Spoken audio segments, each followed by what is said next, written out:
Good evening and welcome. We're going to go ahead and get started. Before we get started, Jackie Barnes from the APTO would like to say just a couple words. So welcome, Jackie. Thank you. Thanks, guys. Last year, can't believe it. At least my last year. I don't know about you guys. Maybe you have some other kids. I just want to say real quick that got a couple of things coming up. But most importantly, I wanted you to know and remember that we have some scholarships that we give out as part of our program. For about, I think it was the last 6 years, we had like $14,500 to the kids who applied.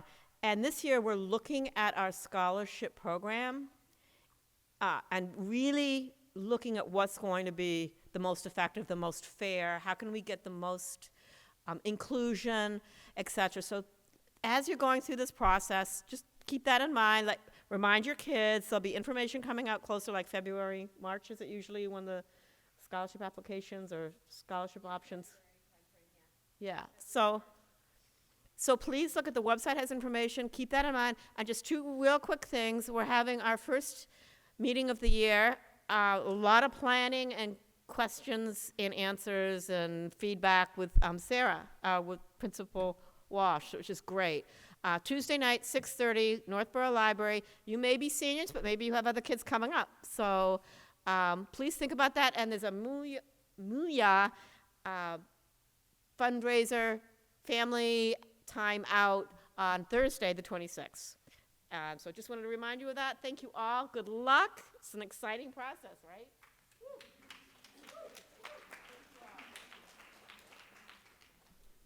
All right, thank you, Jackie, and good evening. My name is Lisa Connery. I'm the Director of Guidance here at Algonquin. Before we get started, I would like to I know you guys have probably heard this before from me if you've been to any of our other events. I would just like to personally thank the APTO for their support of the guidance department. We are going to have our college fair coming up, and I know Carrie wanted me to give a little plug for some volunteers. We'll be sending out an email reminder about the fair here in a few days, like in a week or so, and we'll have a link on there. So if you have the time and you're able to help out with the college fair, I know that the APTO would be more than happy to have you help out. All right, so keep your eyes out for that when we send out the Naviance email about the college fair. But thank you for all of your support. Very generous in your work, whether it's helping to coordinate volunteers or supporting guest speakers and stuff here at the school. So we greatly appreciate your efforts. So tonight we're going to be talking about the nuts and bolts of applying to college, right? Jackie was just saying, like, where did the time go? It's just absolutely flown by, and I'm sure she's not the only one sitting in the auditorium who's feeling that way. How many of you are first time, people going through the process? I'm sorry, Becca, I stole your thunder. It's always your question. I'm sorry. All right, so I'm sure at this point in time, now that you kind of, the tans are fading and summer is behind us and the leaves are starting to change, I'm sure our stress levels are starting to kind of escalate a little bit. We've been working all week with the students and starting to guide them through the process. And I'm here to assure you that we will help guide you through this process. And we have it well mapped out and well planned out. And the wonderful counselors who are going to help you and your students through this process are joining us here this evening. So I'll just take a minute, and just in case you're not familiar with the counselors and put a face with a name, I'll go ahead and introduce them. To our far left, we have Jason Lassard. Next to him, we have Dave Breglio, Linda Hutchins, Andrea Hotchkin, Pam Mackey, Kate Mulcahy, and of course, Becca Haberman. All right, so the counselors are going to put in a tremendous amount of time and effort working with you and your student to guide you through this process. So please don't hesitate to reach out to us if you have a question. We can't read minds. We don't know if you're stressed out. If you have any questions, just send us an email. If you'd like to come in and meet with us, we're more than happy to do so. This week we have been going into the classroom and working with students and guiding them through the process. Really at this point, talking with them about how do we pull all of the pieces of the puzzle together, because in the spring we've been talking about the college search and fit and visits and, what to look for when you're on a visit. We've also talked about recommendations and testing. We've gone over this stuff several times now. So at this point, we're working with students in guiding them through the process of how do we pull all of these pieces of the puzzle together, whether it's, what are they responsible for sending and what are we responsible for sending. So we've spent a lot of time this week kind of going over testing and if they're going to be taking another test and submitting test scores.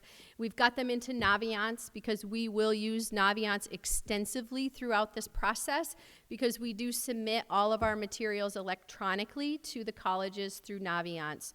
So we have been guiding them through Naviance, how to use it, how to put in requests for teacher recommendations, and how to match their Common App account with their Naviance account.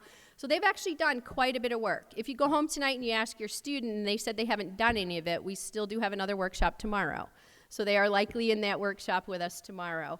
On Monday, we're going to hold another round of workshops, and students will be coming out of either their study or their PE class. And they'll be joining us again, and that we're going to go over, the nuts and bolts of the Common App. So we're going to be giving them tips for completing the Common App and guiding them through things that they really should be looking for as they're completing their Common App. So we really do everything, well mapped out. The workshops, the primary focus is on general information that we can share with all students. Once we finish the workshops, we'll then begin individual appointments. So we will be reaching out and meeting with your students individually to kind of really assess their lists and answer individual questions that they might have.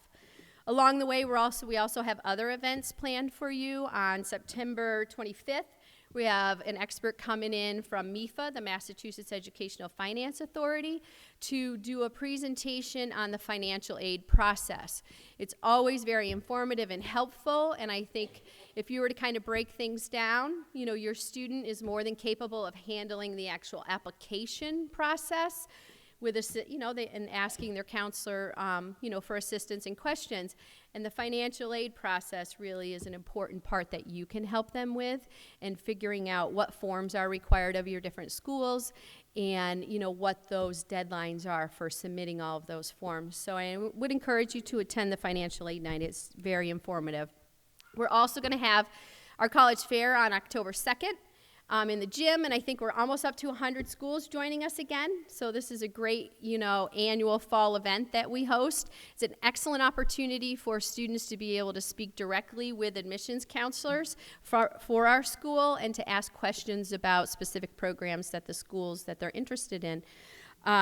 We also, on a regular basis, have admissions reps coming into the school and hosting visits here at the school. And we went over with students, how to review the list of schools that are coming and how to sign up for those visits and to have a pass. And I know the counselors are going to be going a little more in depth throughout this presentation on all of those different things, all right? So again, at any point, if you have questions, please feel free to reach out. And at this point, I think I'm going to turn it over to Becca Haberman for testing.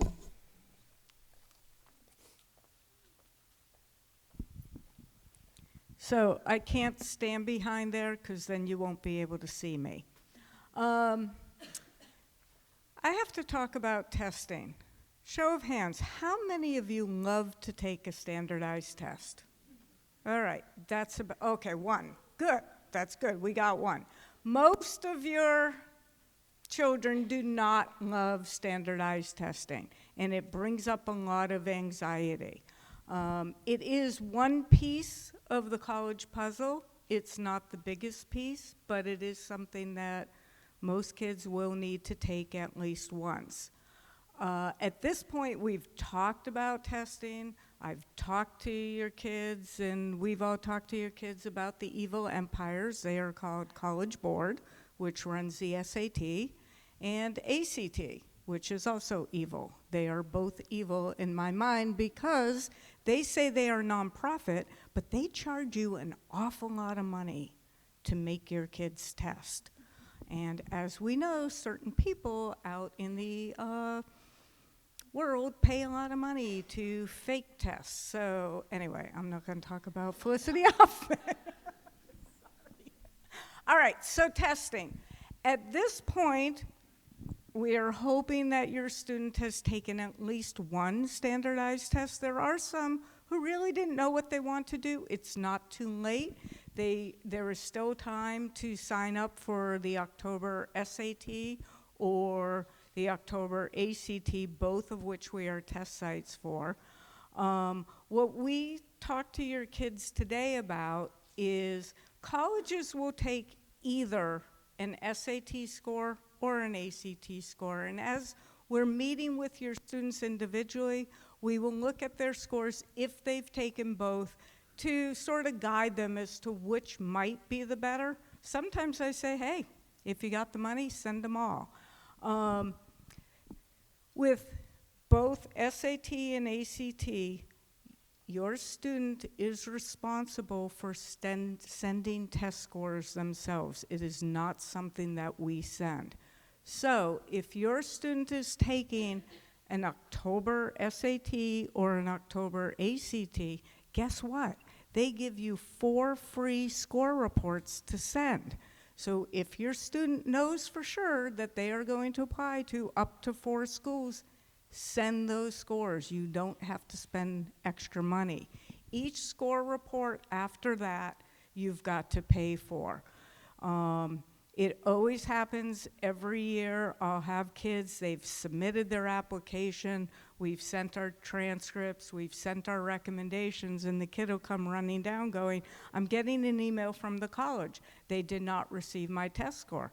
And I'll say, did you send it? I think I did. And I'm like, well, let's go on to your site and find out. Oops, they didn't send it. It is your student's responsibility, and with that, guess what, parents? It's your responsibility to help them keep on track. Not really, they won't talk to you, but I tell them to keep you guys in the process. I say, look, if you don't want to do spreadsheets to figure out when things are due or what you need, have your mom, have your dad do it. They're probably much better at spreadsheets. And that way they feel involved, so let them do something. So SATs, if they are taking an October test, what will happen is once they put down what schools they want to send, College Board will send a full score report. So they will include tests from earlier on if they took it in March, May, June of last year, August, plus the October. It doesn't hurt them if one day they didn't test well, because what the college is going to do is super score. So they will take the best score from any sitting. ACT is a little bit different. They only send the score report for the test that you're sending. So if your student is taking an ACT in October, which is October 28th, they will only send that October score. If your student took the ACT earlier, like in July or April, you may need to go back and also send that score. This is the part that we tell your kids is they have to be the experts on the college. If the college will super score the ACT, great, they may not. But I always say if you scored better on one section in April and then you take it again in October, send them both. It's not a whole lot of money, but it can't hurt them. There are test optional schools. Those are my favorite. I don't think I hit 400 in the math SAT when I took it. Back the dinosaurs were roaming the earth and I had to sit for one SAT because back then that's all you did. You didn't really prep. You didn't pay lots of money to prep. But I did take the SAT. It wasn't pretty.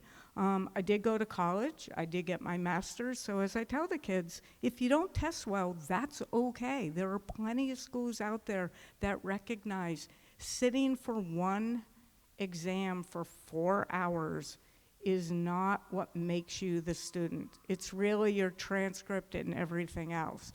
So there are test optional schools. If your student is looking at the wonderful graphs in Naviance and realize that their little bubble is up higher, except maybe their test scores, but their GPA is higher than the accepted average, maybe they don't want to send the test scores. The only thing on the test optional schools that you want to look for is depending on the major. For instance, Endicott College up in Beverly, Mass, beautiful, has their own beach and everything. We actually have a resident in Northborough who's the admissions director who drives up there every day. It's amazing. That's a long drive. But Endicott, if you are going for nursing or education, you have to submit your test scores. However, if you're going for biology, psychology, something like that, you don't. So again, that's where your student, or you, really your student, because they're the ones going to college, hopefully you're not going with them, they are the ones who have to figure out what that college needs. So if it's test optional, you got to make sure that it's test optional for what your student is possibly majoring in. By the way, it's okay if your student doesn't know what they wanted to do, okay? The most popular major is still undecided. They are 17, 18 years old. They will change, I guarantee you that. If it's a test optional school, the only other thing you need to look at is if there are merit scholarships, a test optional school might want to see test scores to see if your student qualifies for merit money. So that's really it in terms of testing. And I have no idea who's next. Oh, Miss Mulcahy. Oh, no, you don't want this. All right, so I'm going to start out by talking about the admission counselor visits that we are having here at Algonquin. So every day, admissions counselors from various schools come to visit Algonquin, and they do like mini information sessions. So it's a great opportunity for our students to be able to connect with schools, learn more information, show their interest in the school, and ask any outstanding questions they may have. And often the admission counselor that comes here for the visit is the counselor who is reading their application when they end up applying. So students should keep in mind it's not an interview, but it is an information session, and there is the opportunity to ask questions, but it's not that, back and forth interview. We ask that students sign up for these visits on Naviance before the visit, and we'll show you how students are doing this, and we showed them this in their workshop as well. And we also asked them in the workshop to sign up for a couple schools that they might be interested in visiting. So to sign up, we have the students log into Naviance.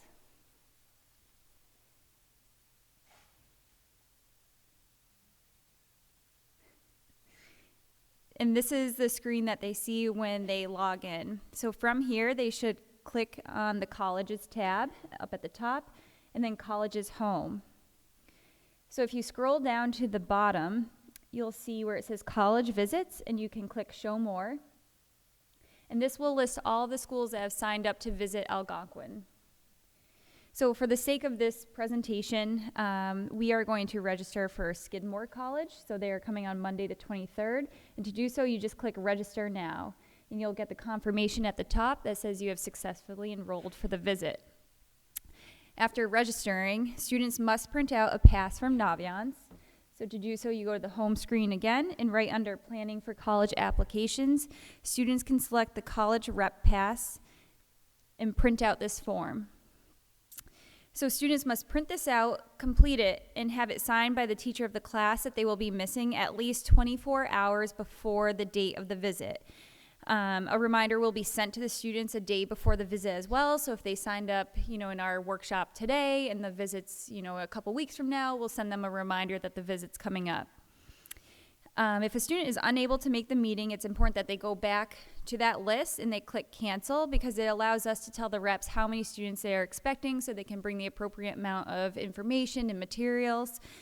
And if the student is unable to attend the visit because they know they're going to be out because of a doctor's appointment, or they can't miss class because there's a test, they can let their counselor know, or Mrs. Cummings, who is our CRC coordinator, and we can get any information that the rep is handing out, and we can give it to the student. If the student has any questions that are outstanding that they want to ask, they can certainly let us know, and we can ask the admissions counselor and report back on what the admission counselor says. So that's how you sign up. Again, it's a great way for students to show their demonstrated interest in the school, along with, we always, of course, encourage you to visit the school, but if you're unable to get there, this is a great way. They're coming to you, so you might as well show the effort and go and visit the school. Along with that, Mrs. Connery did mention that we are hosting the college fair on the 2nd, October 2nd from 6 to 8. It is open to just Algonquin students from 6 to 6:30, so obviously we encourage you to get there early, and then it will be opened up to nearby high schools. Again, great opportunity to go see those schools that might be a little bit farther away, whether it's down south, mid-Atlantic states, wherever it may be.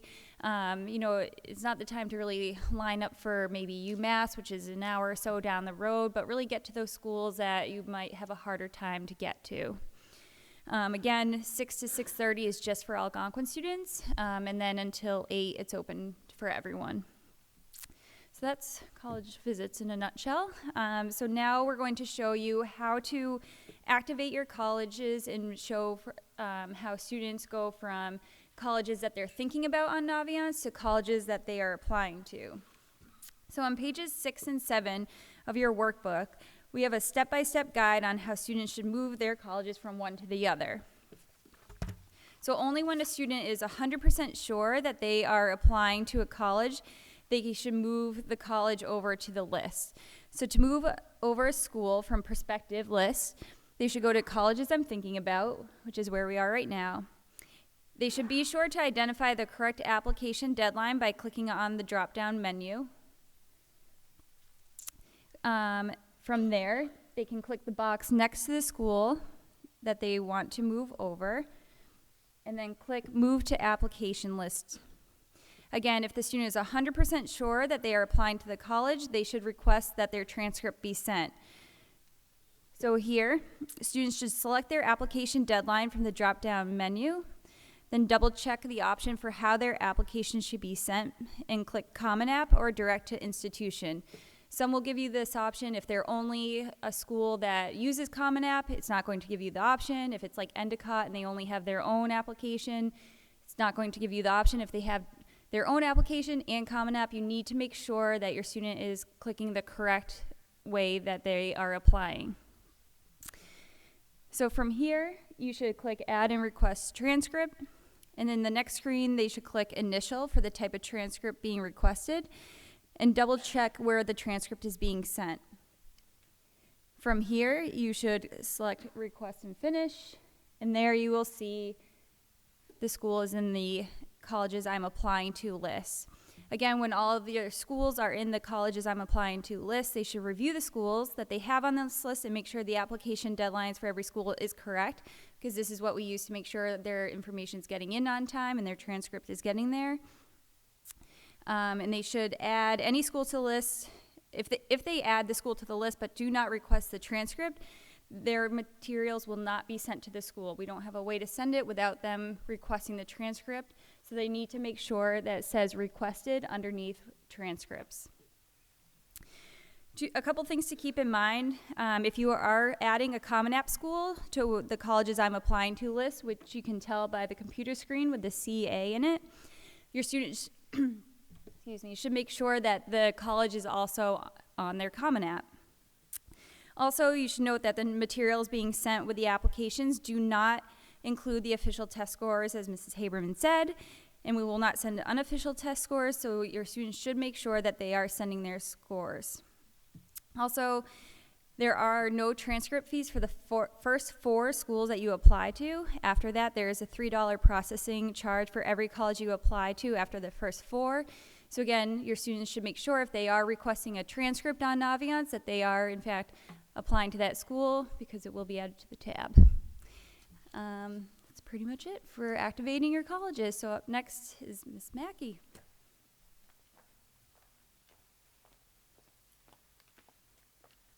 Hey everybody. So I am going to be talking about how to process counselor recommendations and teacher recommendations. So if you would just turn your workbook to page 8, and we'll go from there. So this week we talked a lot with your students about deadlines, the importance of getting things in on time. This isn't like if you turn in a paper late, you get docked 50 points. This is like if you turn it in late, you might not be able to apply at all. So we also have internal deadlines. The counselors are processing about 50, sometimes over 50 applications for students, and the teachers as well. Sometimes will write up to 30 or 40 letters for the students. So we ask for students to turn things in 20 school days before their deadline. So if you look at page 8, a list of the deadlines is on there.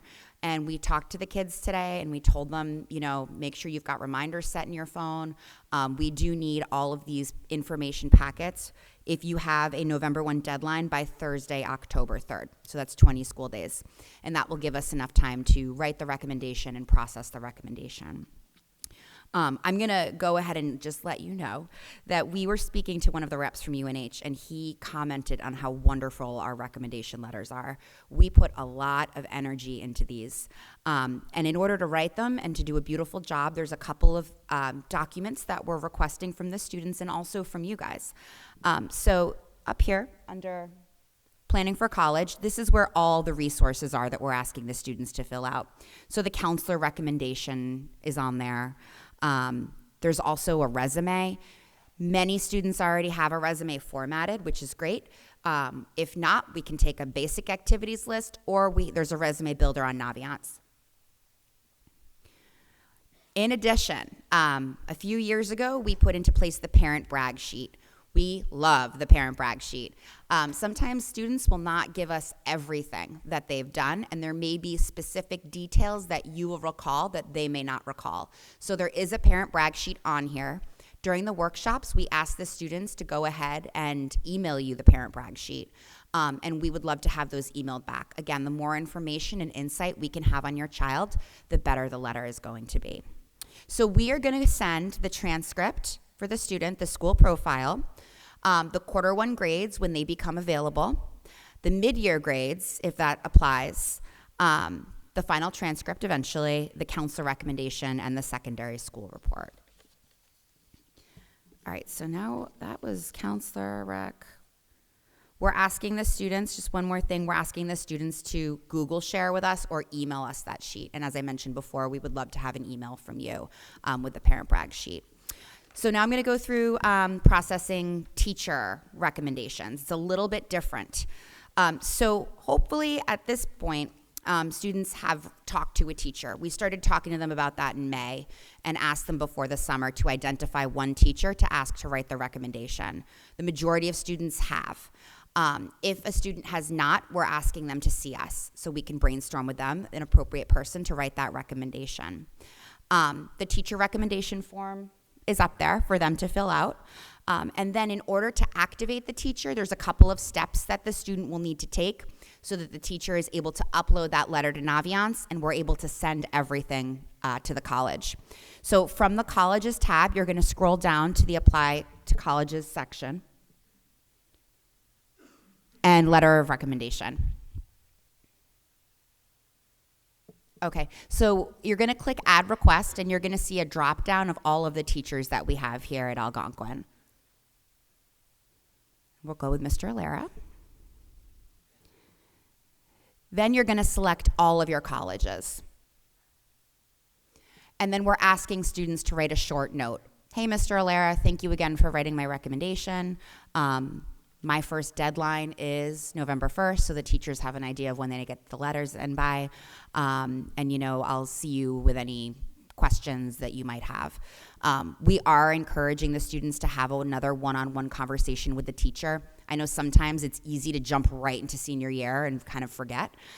So we're encouraging them to have that one-on-one human connection and to follow up with the teacher. Another thing I'm going to mention, an English teacher came down a couple weeks ago and mentioned that they don't get a lot of thank you notes. And this is something that we're really encouraging the kids to do.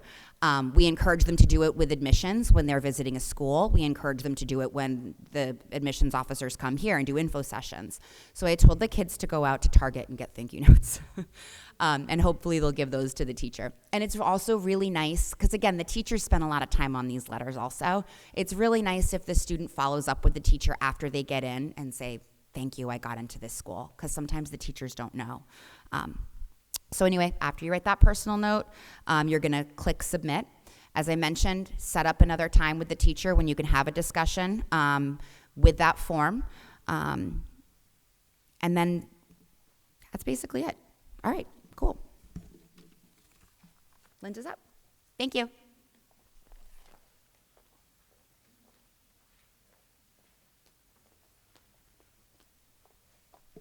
Hi, everyone. I'm Mrs. Hutchins, and I'm going to talk to you tonight about the Common App. So we all know that the senior year is stressful. Stressful for the students, stressful for the parents. Well, the creators of the Common App also agreed that it was stressful.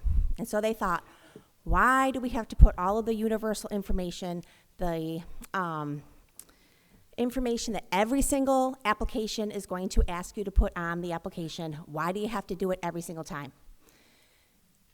Colleges were like, oh, that's a great idea, but we also want our own section where we can ask our own specific questions. So the Common App was born with the 2 different spots, one for you to put everything in that's universal, that's going to go to every single application, and then the other section which is specific to the college. As of today, there's over 900 colleges that use the Common App, and it's the #1 method for students to apply to college. This week we had the workshops. We wanted every student to create a Common App account. And then we had the students match their Naviance accounts, which is what we use here at school to send information, with their Naviance account. I'm just going to show you quickly how we did that. So first you're going to log into your Common App account, and you're going to go to the Education Common App tab, and to Education. And here you will see Algonquin Regional High School. If you look on your students' Common App and they do not have Algonquin, it'll say find a school, and that's where you would type in Algonquin. After that, we are going to put in a college that they're going to apply to. So we're going to go to College Search, and we're going to type in, let's just say, Assumption. Then you're going to see the blue plus sign button. You're going to click on it, and it will add to your college list. Let's just add another one too. Go ahead and put Boston College in, and then click on the button, and now we have 2. So we're gonna next go to your My College list, and we're gonna go to Assumption College. And then we're gonna go to Recommenders and FERPA. And we're gonna go to View Details and View Release. We had the students read through here to let them know that they're giving us permission to send their transcripts and information. We had them click, I have read. Then we're going to have them go down, and again, we asked them to waive their rights, or we encouraged them to waive their rights. The reason why we did this was for a couple of reasons.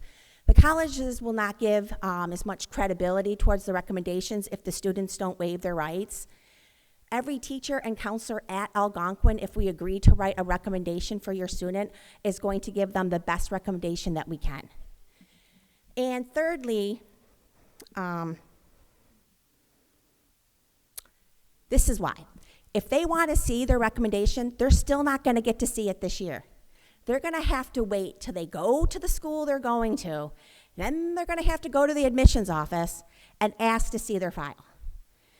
So they're not even going to get to see the recommendation this year anyway. So it's in their very best interest to put down, waive your rights. If your child has not done this yet, you only have one chance to do this. So make sure they waive their rights. We really encourage that. So then they're going to go ahead and they're going to sign that they understand that all of these information will be used for every college that they're going to send it to. They're going to date it, and they're going to hit OK. This is the first part. Then you have to go back to the Naviance. And we're going to go to colleges that I'm applying to. And you're going to hit Match Accounts. Notice how it's pink right now. You're going to scroll down to the bottom. We're going to have them put the same email address in that they use for the Common App, and also to have them make sure that that is their birth date. Then we're going to have them match accounts. And voila, now it's green. So now their accounts are matched, and everything that we send will go to the right account. Okay, now we're going to go and and to look at the Common App a little bit more deeply or closely. We're going to go over the Common App with the students on Monday, but we're going to give you some tips tonight. The first tab that I would like to talk about is the dashboard. So the dashboard is a place where it's a centralized location where you're going to look at all of your common applications, and you're going to be able to view the requirements and your progress on the requirements. Couple of features about the dashboard. One of them I'd like to point out is the application requirements.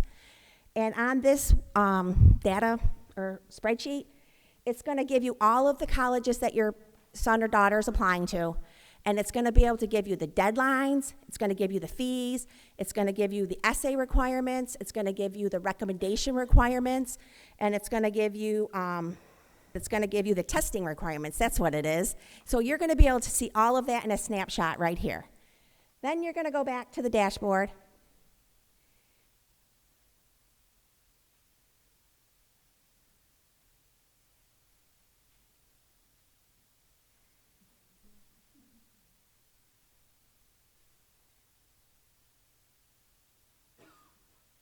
And I just want to point out too, you're going to be able to sort by the college name over on the right, and you're also going to be able to sort by your application deadline.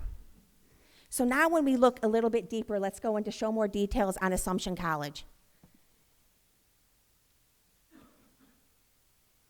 And just to let you know, it's going to show you what is required and how your progress is. So if you look, the common application right now says it's in progress. That's where you're going to go and put in all that universal information that's going to go to every single college. And then you can see the actual questions that Assumption wants is still in progress too. The third area, the recommenders and FERPA, we just did. So in all of the applications, there should be a green check mark. Green is good, green means it's done.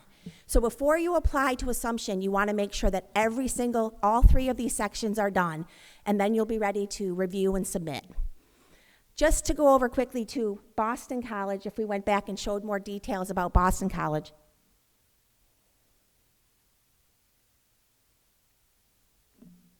They have the same three sections that Assumption does, but they also have a writing supplement section.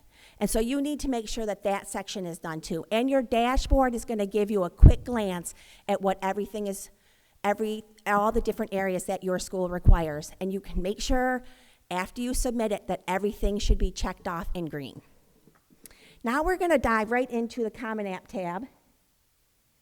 And I'm going to talk about these different categories. So the profile, this is your demographic information. This is the pretty straightforward information that you're going to put down. If we scroll down to the bottom, just like to point out a couple of things. The green check mark, that's going to give you the indication that you've completed that entire section.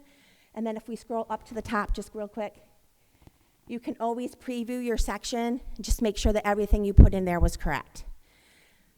In this section, the other part that I want to talk about quickly is the citizenship.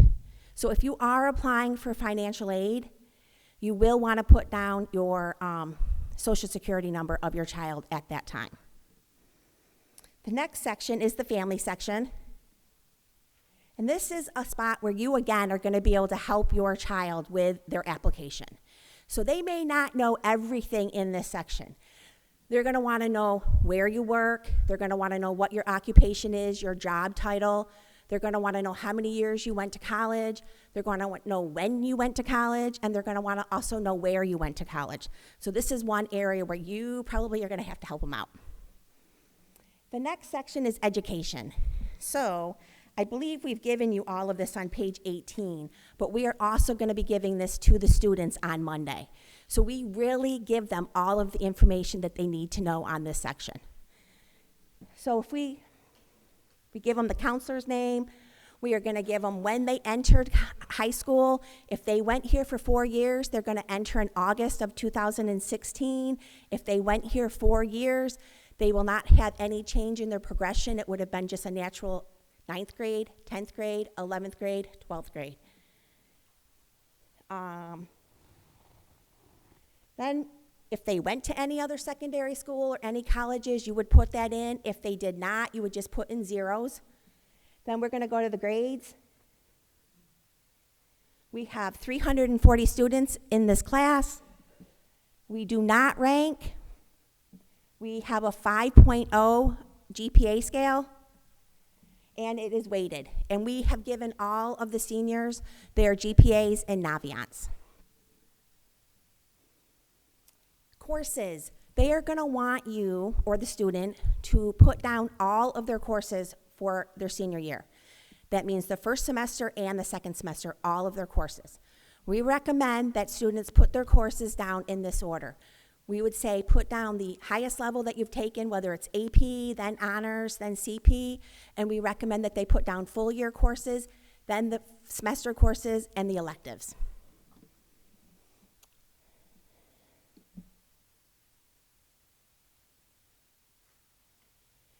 And then they can put their honors down, and they're going to ask them eventually about what their future plans are. Colleges know that this is what their future plans are according to when they fill the application out. They are not going to hold them to that by any means. The next section is testing.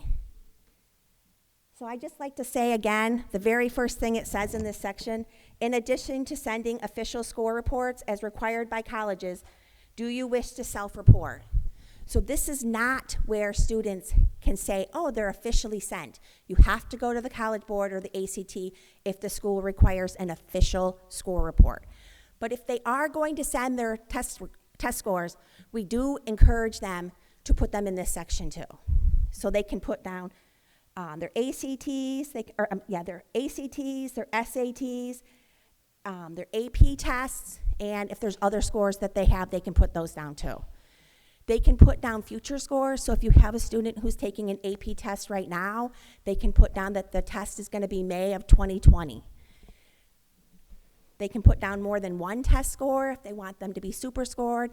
This is where you report the tests that you want the schools to see. Okay, so I am going to now turn it over to Dave, who's going to finish up the Common App for you.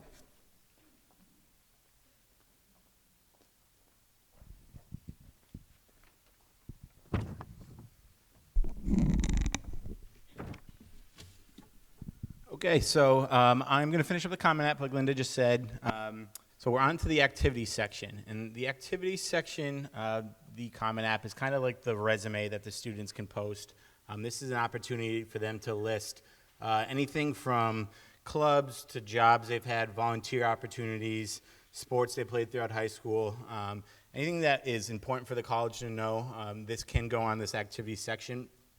The activity section should just be from high school activities that they completed. So even if they were in the Boy Scouts from 4th grade, they really want to know about the Boy Scouts activities 9th grade and on. So the activity section allows you to submit 10 different activities that you've done throughout high school. And this is something that the parents can really help their students with.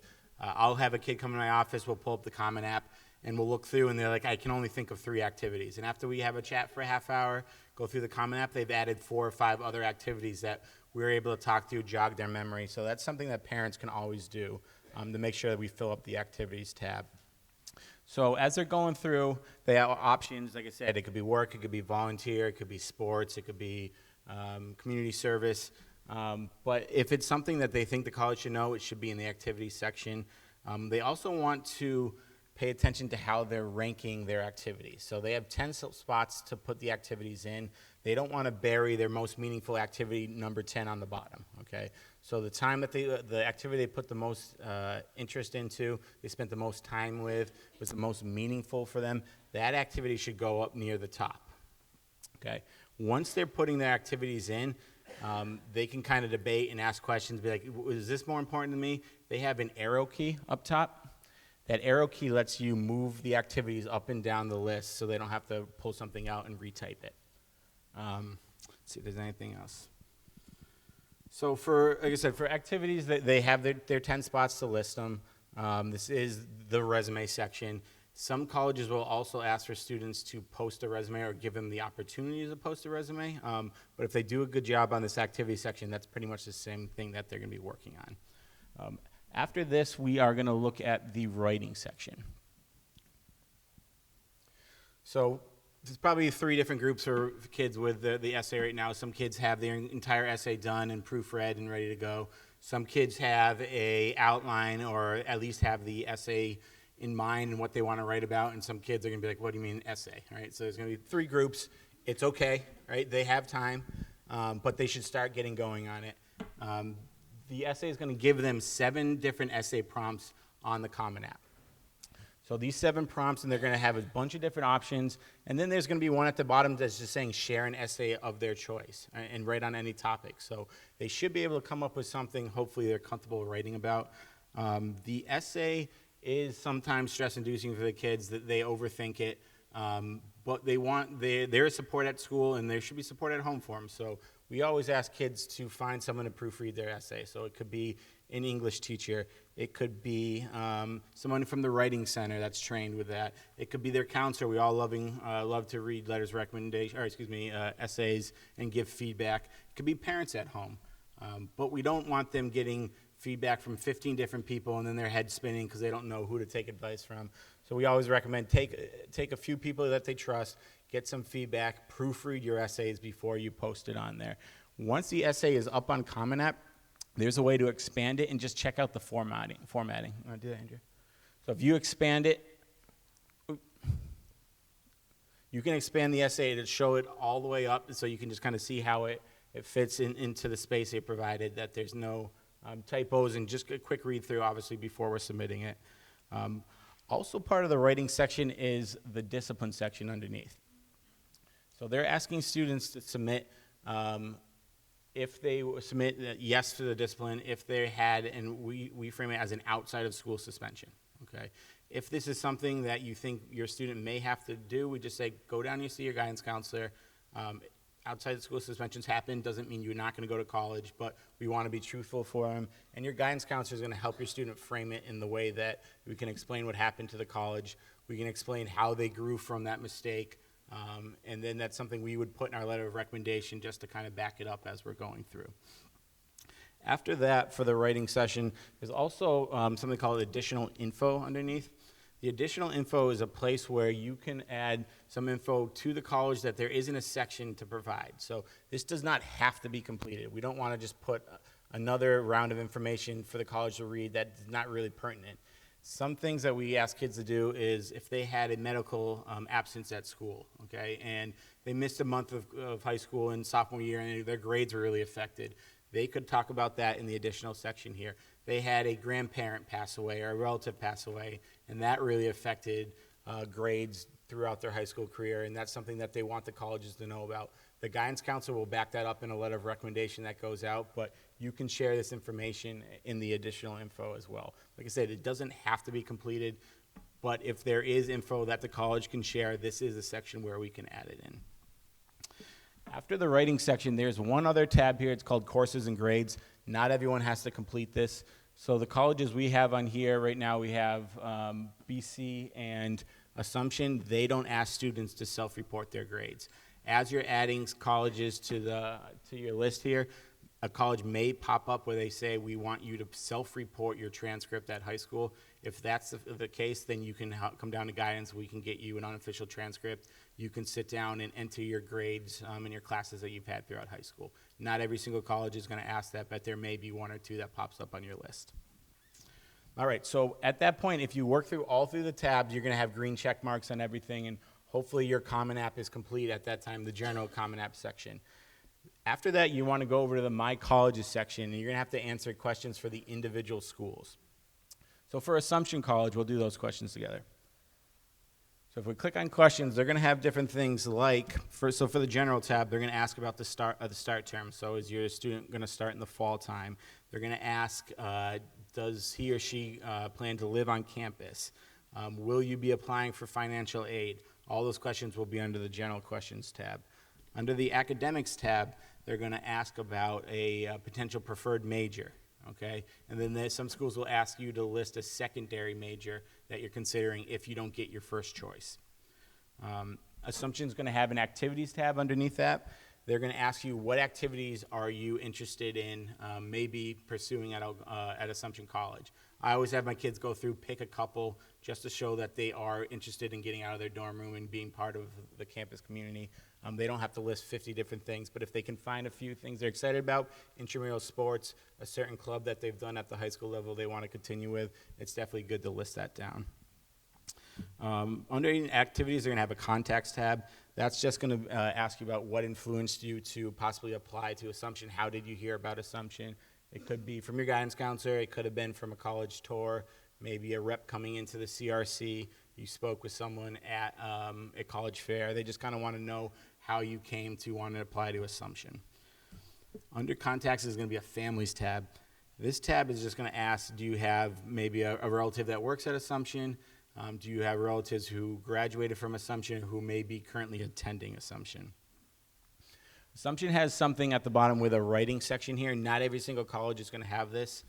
The writing section for Assumption, I think, is just asking you what influenced you in a few sentences to apply to Assumption College. You still want to put a lot of thought into this, right? You don't want to rush this answer.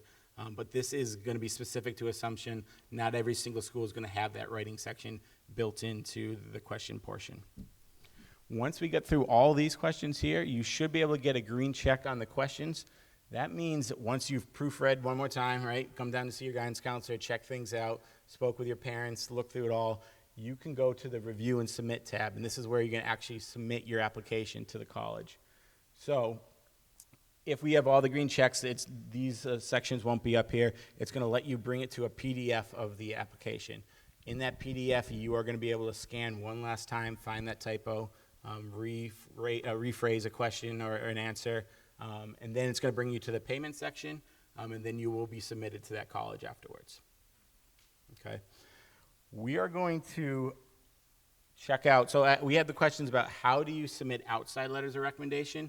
You can actually do this through the My College section.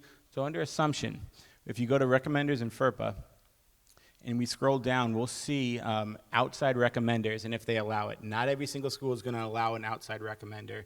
Some kids will have a letter of recommendation from a coach, from a boss that they've had for 4 years. They had a really excellent internship over summertime and they want to use that reference. This is where they could have that reference submit to the college they're applying to through the Common App. So they would invite the recommender. That recommender would get a link through Common App. They would write their letter of recommendation, and that would get submitted to the school. Sometimes the really large universities with 30,000 kids, they don't have time to read the thousands and thousands of letters of recommendation that could potentially come in, so they won't take outside recommendations. But this is where you can find out if outside recommendations is an option if you are planning to submit one. Lastly, we're going to go over to the Boston College My Question section. So Boston College, and Linda mentioned this quickly, they have a separate writing section. So after you complete the question section for Boston College, you can submit the application, but you will be missing a piece because below there is going to be a separate essay specifically for Boston College that your student needs to complete. So they're asking for a 400-word limit essay, and they give a couple different topics. But this is something your student really wants to spend a decent amount of time on, especially if Boston College is a top choice school for them. Once they complete that essay and post it here, they can go review and submit that separately from the application section.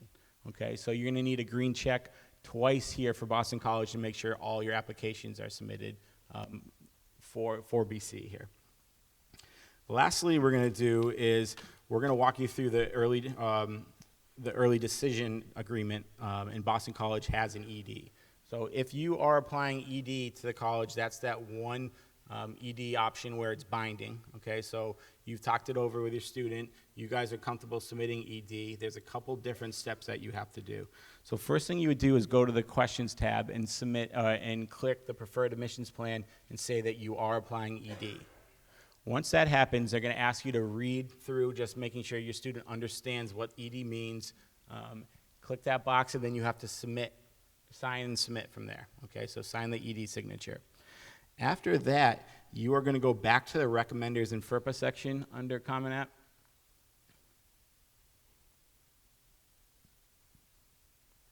And you are going to invite your parents to sign the ED agreement as well. So invite your parents. You're going to fill out the parent information. An email is going to go to you once they assign you the ED agreement. An email shows up. You read through it. You sign the ED agreement, and now that's all set on Common App. The last step with the ED agreement is the guidance counselor has to sign off on it, saying that you understand, or that you spoke with the student, they understand the ED requirements, and we sign it off, and then we can send in the application. So there's a couple steps extra when the student is applying ED. We always recommend that the students come down and let the guidance counselor know that they are planning to apply ED. Obviously, the parents have to be on board with it as well, because you will be getting that email for you to sign. Okay, I think that's it. So Jason Lessard is going to talk about financial aid. Uh-oh. Oh, that's a good start.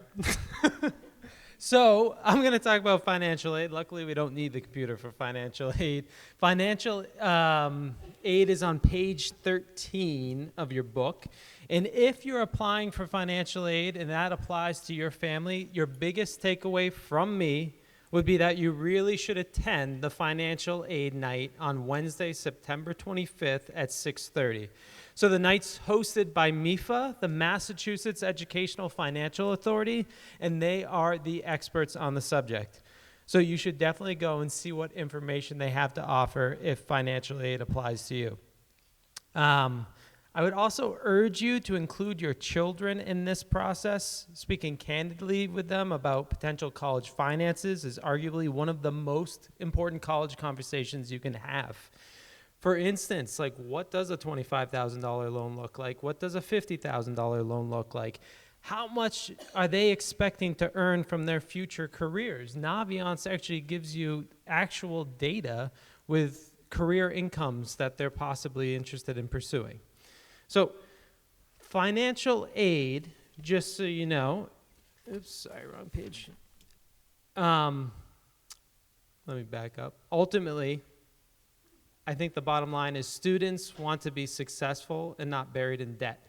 So I heard a story earlier today, and it kind of got me thinking, but a student got into their dream school. It was where they wanted to go more than anything else, and it was going to cost them $100,000. And they also got in another school that was excellent, and it was going to be $20,000. That's a very hard decision to make, but the difference in those numbers can affect that student for years to come. So those are really hard conversations to have, but very important conversations to have with your students. So I want to make a little distinction between scholarships and financial aid. I'll break scholarships into a couple different categories real quick. So they can be provided by local institutions, national institutions, or directly from a specific college.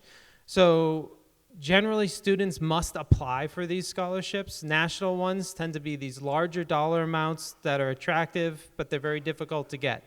So we've listed a couple links at the bottom of that page. Those scholarships are, again, might be very competitive. Then we have local scholarships, which might be a smaller dollar amount, but there might only be 4 or 5 students applying for that scholarship, so it's much easier to get. Naviance will actually be showing those scholarships in the coming months, and the students can utilize the CRC right next to the guidance area to help with finding those local scholarships. And the last type I'm going to mention is directly through the institution. So I think this is an area of opportunity that's often overlooked by a lot of students. So if a student's applying to a school, they should search that school's website for any specific scholarships available to applicants. So schools even sometimes offer specific scholarships based on the majors that students are applying into. So that's a larger dollar amount generally and a smaller pool. So you get the best of both worlds. So also, while applying to schools, sometimes students will automatically receive what's called merit money. This might be for academic, athletic, or artistic talents. This information is decided by the school based on a variety of factors during the admissions process. So financial aid, though, is generally determined by the free application for federal student aid, or otherwise known as FAFSA. So in order to access the application, students must create what is called an FSA ID, It only takes about 30 minutes, and when they create the account, they must remember their username and password because they must renew that FAFSA every single year. So I would recommend filling out the FAFSA in October after the MIFA workshop on the 25th. So you could kind of just fill it out right after that workshop while everything's fresh in your head. Colleges will be able to generally award your child financial scholarships and or grants based on the FAFSA results. However, sometimes they also want to use their own systems to determine financial aid. So I think what's really important is that you can go out there and you can go on FAFSA, and they have something called the FAFSA Forecaster, which allows you to input your financial information and get a net calculator for costs. So it will kind of produce this calculator and tell you what you might be eligible for. Almost all colleges also have their own calculator. So you can go on the college websites and do the same thing through the financial aid section. In addition to FAFSA, there are over 400 colleges and universities that require students to fill out what's called a CSS profile, or the College Scholarship Service Profile. It's essentially similar to the FAFSA, but it's more detailed. It can help provide colleges with additional information and unique circumstances that a family might be facing. But it digs a little deeper. Just a quick example. If I'm correct, I believe the FAFSA requires 1 year of your income taxes, so the previous year, and the CSS requires 3. So there's a big difference right there. Sometimes, in addition to the FAFSA and the CS profile, colleges will even have their own financial application that you must fill out. So it's important to check those school websites if that's a school you're going to apply to, just to see what they do need. Also, I'm just going to leave you with one last thing.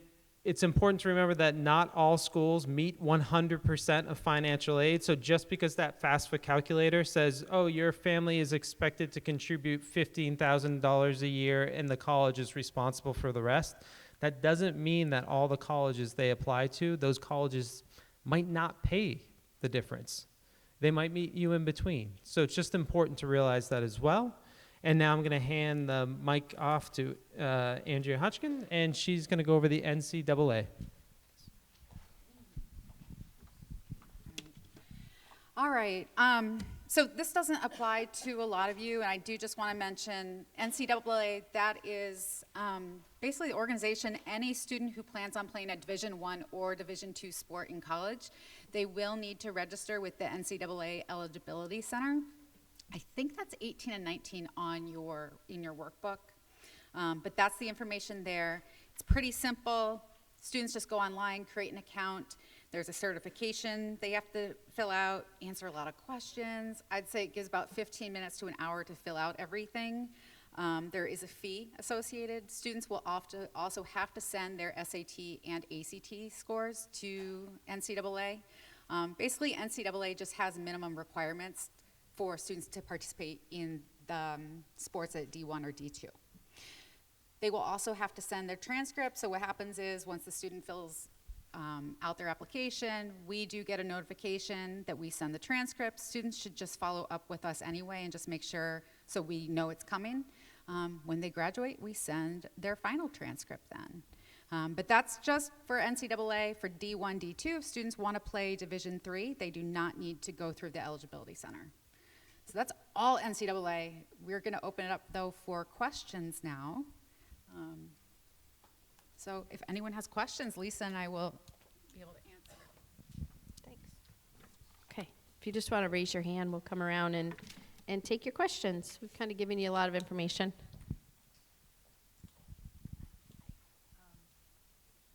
My question is whether Naviance also interacts with the coalition application.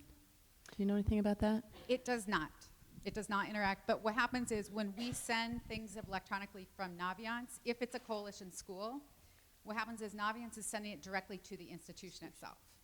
Okay, so they're still going to get everything, but it's not going to the coalition, it's going to the college.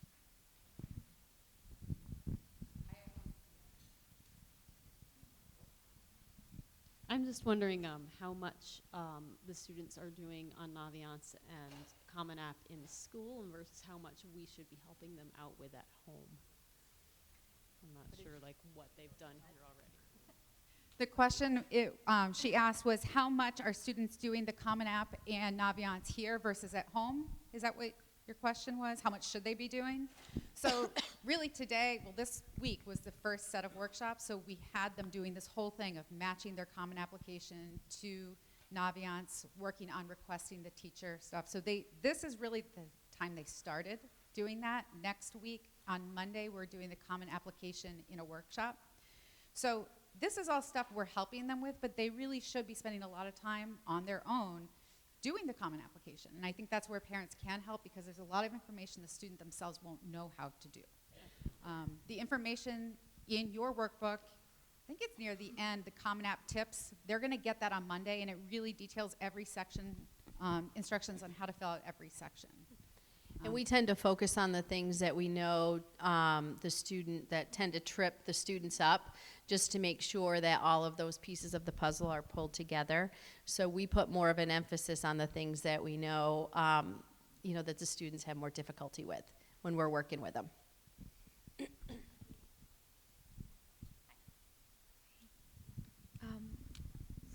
So for coalition apps, how to get the teacher recommendation? Is it the same as Commons app?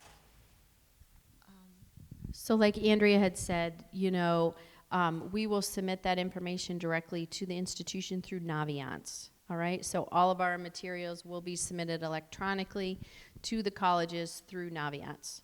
Okay.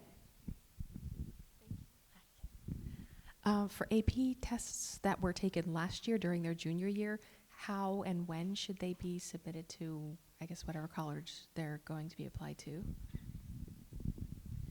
So the AP test, you can report them on the Common Application and list, okay, I took the AP chemistry test last year and I received this score. So you can list it there. I would not actually pay to have your AP scores sent to colleges until you determine which college it is you're going to, because it's not used for admissions. The AP scores are really used for the college to determine placement, possibly, or whether they're going to give credit for a class. So it's not used for admissions in terms of whether the student's going to get in. It's really when the student has decided in the spring where they're going to go, they can then have their scores sent so it's ready for them when they get there. Correct. Other questions?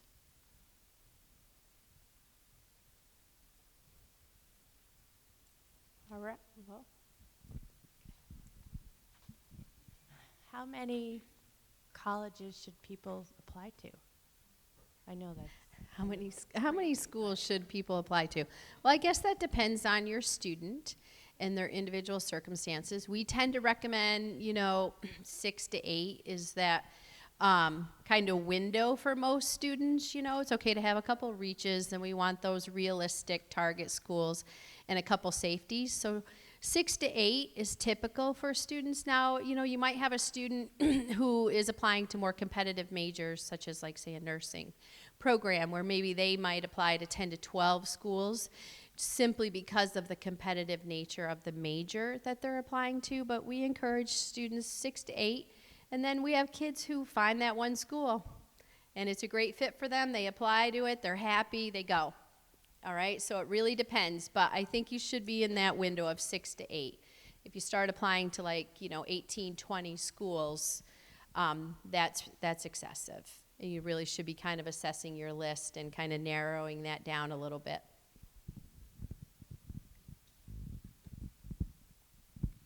So on the Common App, is the date that you want to enter, is it specific to next school year, like a fall entry and or a winter entry, or do you have dates beyond that? What if you have a student that's considering a gap year or deferring? Can you kind of talk about that? Yeah, typically students who are applying right now go through the process for admission in the fall, typically. Students are looking for fall admissions at this point in time. I think that I encourage my students to go through the process and see what the results are. And then depending on those results, they could have a conversation about whether or not they want to defer, if they're going to do a gap year. I feel like there's lots of times a lot that's up in the air as they're kind of making those decisions. So typically, you know, I encourage my students to go for fall admissions. What would you say, Andrea? You want to add to that? No, that is, but Pamela, are you asking, is there a place to indicate on the application that I'm applying for a later date? So besides the fall and the spring, no. No. But that's where, for instance, you know, we would work, I have her son, all right. Have him apply, and then, for instance, if he were to do a gap year or something, that's something we would need to work with the college to see if they allow students to take a year. Yeah, take But a I always deferral. recommend if students are even considering doing a gap year, still go through the process. Because depending on the college, they could defer their acceptance and then start the following year. Yep. Depends on the college, and not all colleges will defer.